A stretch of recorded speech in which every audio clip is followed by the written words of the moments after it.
پوشیدگی کے لیے اسے بھی دشمنوں کے حوالے کرتے اب اتنے پر بس میں نہیں، بلکہ پورا خاندان مٹانے کے بعد جب اتنے پر بس میں نہیں ہوا تو اپنی بھی جان گاہ مقام میں قربان کر دی۔ کون کر سکتا ہے اس دنیا میں؟ کیوں کر سکتا ہے؟ یہ وہی کر سکتا ہے جس کے سینے میں عشق الہی کی آگ ہے، جس کے دل میں عشق رشاد کی شمع روشن ہو، وہی ایسا کارنامہ انجام دے سکتا ہے۔ عزیزان گرامی، میں نے گزشتہ جمعے کو یہ کہا تھا کہ جو عشق و وفا کی بنیاد حضرت ابراہیم علیہ السلام نے میدان مینا میں رکھی تھی، اپنے بیٹے کو قربان کر کے، اس کی تکمیل میرے امام نے میدان کربلا میں کر دی۔ وہاں تو فدیہ ہو گیا تھا، جان بچ گئی تھی، جب آگ میں ڈالا گیا تو رب نے فرما دیا تھا قُلْنَا يَا نَارُ كُونِي بَرْدًا وَسَلَامًا عَلَىٰ إِبْرَاهِيمَ۔ ہم نے کہہ دیا کہ اے آگ ابراہیم پر ٹھنڈی ہو جا، سلامتی بن جا۔ آگ ٹھنڈی ہو گئی تھی، جان بچ گئی تھی۔ جب میدان منا میں حضرت ابراہیم علیہ السلام نے اپنے بیٹے کی گردن پر چھری چلائی تھی، تو چھری نے کاٹا نہیں تھا، جنت سے دمبا آیا تھا، فدیہ بن گیا تھا، جان بچ گئی تھی۔ لیکن جب کربلا کے میدان میں جب ہم نگاہ ڈالتے ہیں، جب کربلا کے میدان میں ہم دیکھتے ہیں تو وہاں کوئی کسی کا فدیہ نہیں بنا۔ غور کرو، وہاں ایک بیٹے کو قربان کیا حضرت ابراہیم علیہ السلام نے، وہ قربان نہیں ہوئے، جان بچ گئی۔ لیکن میرے امام نے میدان کربلا میں دو شہزادوں کو اللہ کی بارگاہ میں پیش کیا ہے۔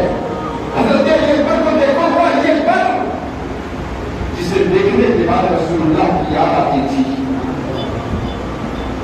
عزیزان گرامی، جب صحابہ رسول اللہ کے بعد،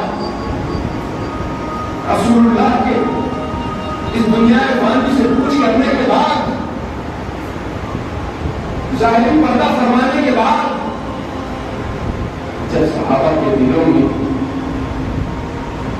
عشق الہی کی آگ، جب عشق رسول کی جب آگ بھڑکتی تھی اور رسول اللہ کے دیدار کی خواہش ہوتی تھی، روایتوں میں آتا ہے کہ جس صحابی کو رسول اللہ کے دیدار کی خواہش ہوتی، وہ آ کر کے امام حسن اور امام حسین کی زیارت کیا کرتے تھے، دیکھ کر کے اپنے عشق کی آگ بجھاتے تھے۔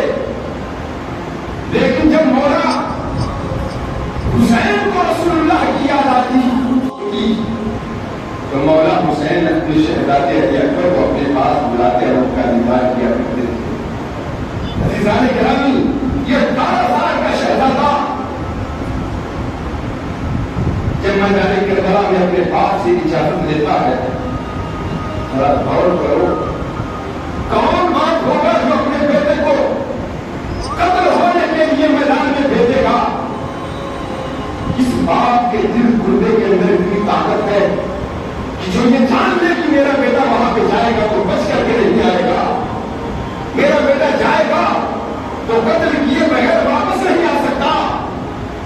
کون باپ ہوگا جو یہ جانتے ہوئے اس مقتل کی طرف اپنے 18 سال کے نوجوان شہزادے کو بھیجے گا؟ میرے امام نے اپنے شہزادے کو میدان کربلا میں بھیجا۔ میں تفصیل میں جانا نہیں چاہتا، 10 روزہ پروگرام میں پورے واقعات کو آپ نے سنا ہے، میں واقعات سنانا نہیں چاہتا، میں یہ بتانا چاہتا ہوں کہ جب یہ ہاشمی شہزادہ میدان کربلا میں جاتا ہے، کوفیوں کو للکارتا ہے، کھیرے گاجر کی طرح یزیدیوں کو قتل کرتا ہے، لیکن 3 دن سے جو پانی آپ کے اوپر بند ہوئے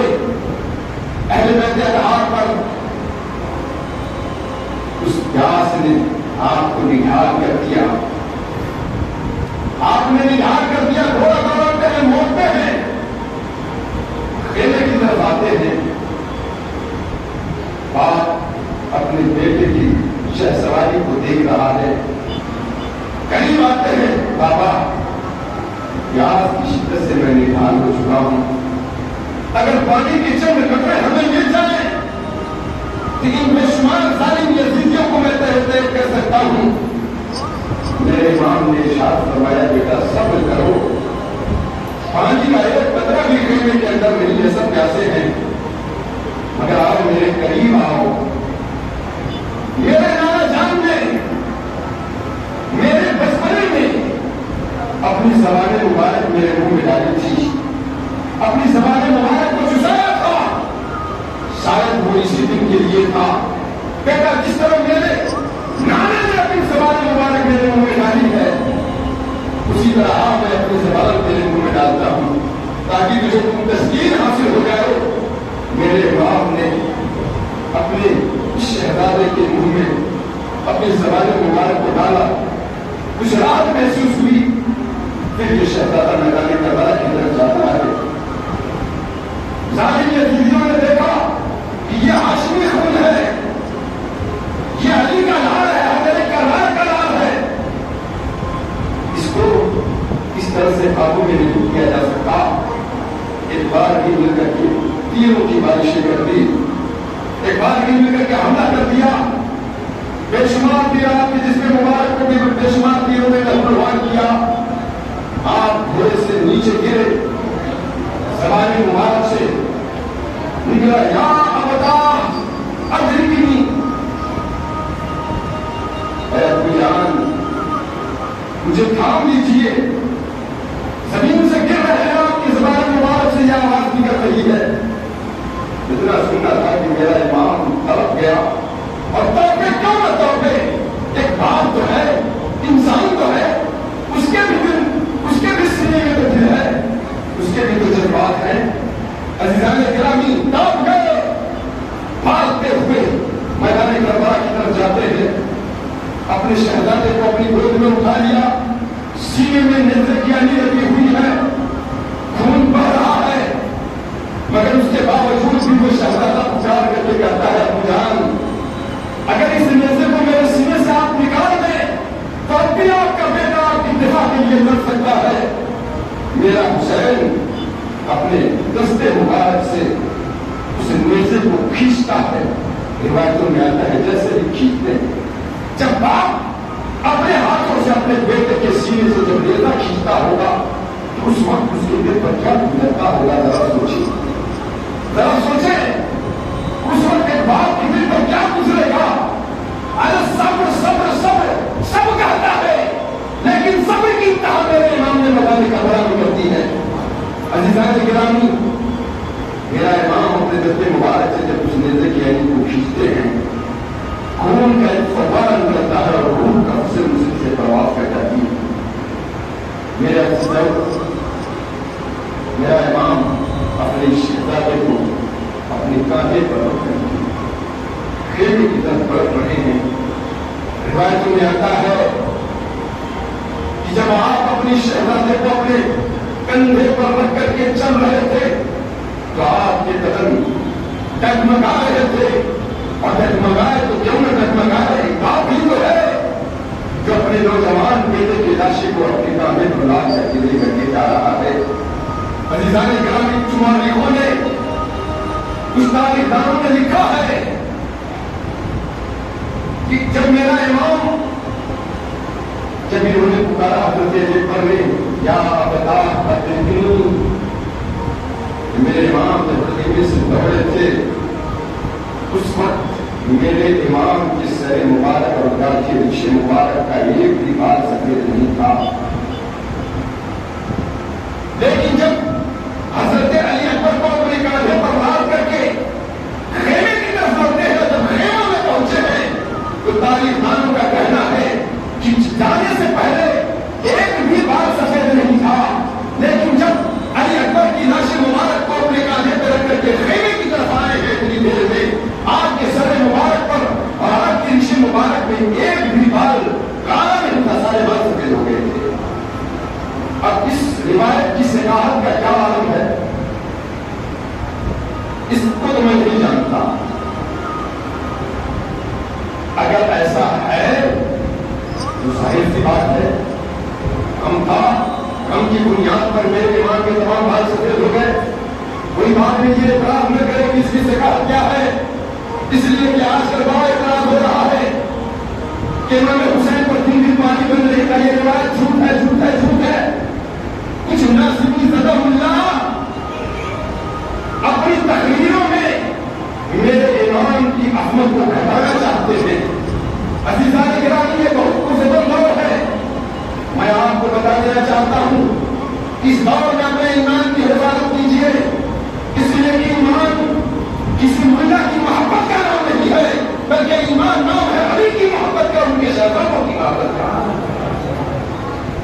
ہوگی میدان قیامت میں اسی کی نجات ممکن ہے. لیکن جو ہمیں سینے میں ظاہر میں محبت علی دکھائے لیکن سینے میں بغض علی لے کر کے چل رہا ہے, میدان قیامت میں اس کا راز فاش ہوگا اور اسے اس وقت سمجھ میں آئے گا کہ بغض علی کا کیا ہو, بغض علی کا کیا حال ہوتا ہے, بغض علی سینے میں رکھنے سے کیا حال ہوتا ہے اس کا. آج بہت ساری روایتوں میں کمی ہو رہے ہیں, میں کمی پہ نہیں جاؤں گا. میں یہ بتا دینا چاہتا ہوں کہ اگر یہ روایت صحیح ہے تو صحیح ہے, اور اگر یہ روایت صحیح نہیں ہے اس روایت کا مطلب یہ ہو سکتا ہے کہ غم اور اندوہ کی انتہا کو میرے امام پہنچ گئے تھے. ہونے سے مراد یہ ہے کہ غم اور علم کی جو انتہا ہوتی ہے اس انتہا کے مقام میں میرا امام فائز تھا. عزیزان گرامی, وہاں تو فدیہ ہو گیا تھا ہے نا. حضرت ابراہیم نے اپنے شہزادے کو جب اللہ کے لیے پیش کیا ہے تو وہاں فدیہ ہو گیا تھا, جان بچ گئی ہے. یہاں پہ کوئی فدیہ نہیں بنا میدان کربلا میں. میرا امام اپنے ہاتھوں سے اپنے دستے مبارک سے اپنے جوان بیٹے کی لاش کو اپنے کاندھے پر اٹھا کر کے خیمے کی طرف واپس آ رہا ہے. یہاں پہ کوئی فدیہ نہیں ہوا. اسی لیے میں کہتا ہوں کہ حضرت ابراہیم نے میدان بنا میں جو عشق و وفا کی بنیاد رکھی تھی اس کی تکمیل میرے امام نے میدان کربلا میں کی. اور اتنے پر بس نہیں, وہاں پہ ایک شہزادہ پیش کیا گیا تھا, یہاں پہ دو شہزادے میرے امام نے پیش کیا ہے. علی اصغر کی شہادت کو دیکھو. کچھ لوگ کہتے ہیں کہ خیمے پر پانی بند نہیں تھا, امام حسین 3 دن سے پیاسے نہیں تھے. کہنے کو تو اپنے آپ کو اہل سنت والجماعت کی عالم کہتے ہیں, لیکن میں یہ نہیں سمجھتا کہ 1300 سال سے اہل سنت والجماعت کی جو مشاہیر علماء گزرے ہیں جنہوں نے لکھا کہ 3 دن تک پانی بند تھا, ان تمام روایتوں کو ناصری زدہ اللہ نے سمجھا دیا ہے. آج کے دور میں 3 دن تک کیسے امام حسین تھے, حضرت علی اصغر کی شہادت کیسے ہوئی, جب پیاس سے تڑپ گئے, پیاس کی شدت سے جب ماتھا خود خشک ہو گیا, پانی بھی نہیں ہے, دودھ بھی نہیں ہے, امام کا بیٹا کتنی دیر تک برداشت کر سکتا. عزیزان گرامی, میرا امام اس شہزادے کو لے کر کے ظالم یزیدیوں کے سامنے گئے اور کہا سنو, تمہیں اچھی طرح سے معلوم ہے کہ میں کون ہوں. میں وہی ہوں جس نبی کا تم کلمہ پڑھتے ہو, اسی نبی کا میں شہزادہ ہوں. جس نبی کو تم اپنا نبی برحق مانتے ہو, نبی مجھے اپنے کاندھے پر بیٹھاتے تھے. میں وہ ہوں, تمہاری لڑائی مجھ سے ہے. جو کچھ تمہیں کرنا ہے میرے ساتھ کرو. یہ 6 ماہ کا بچہ یہ تیرا کیا بگڑا ہے, رات سے پریشان ہے, پانی دینا تو درکنار. ایک مرہون نے ایسا تیر مارا جو تیر حضرت علی اصغر کے حلقوں میں ہاتھ میں پیوست ہو گئے. سوچئے, ظلم ہوتا ہے, ستم ہوتا ہے, ظلم و ستم کی انتہا یزیدیوں نے میدان کربلا میں کر دی تھی. تاریخ میں ایسا کہیں نہیں ملتا کہ اتنا ظلم کسی کے اوپر ڈھایا گیا ہو. عزیزان گرامی, ایک نوجوان بیٹے کو راہ وطن میں قربان کیا, 6 ماہ کے بیٹے کو بھی اللہ کی بارگاہ میں قربان کر کے فرما رہے مولا تو اس قربانی سے راضی ہے یا نہیں راضی ہے؟ ذرا سوچے تو صحیح, یہ کون سا جذبہ تھا؟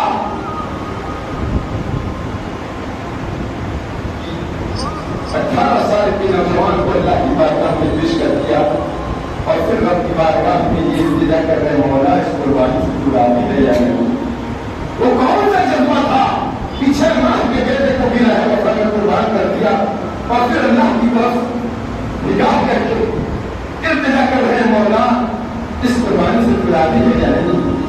مولا بچانے کے نام میں میرے دادا کو جو تمہیں بچایا تھا فدیہ لے کر کے، کیا میں نے اس فدیے کی تکمیل اس میدان کربلا میں کری ہے یا نہیں کری ہے؟ تو اس سے راضی ہے یا نہیں راضی ہے؟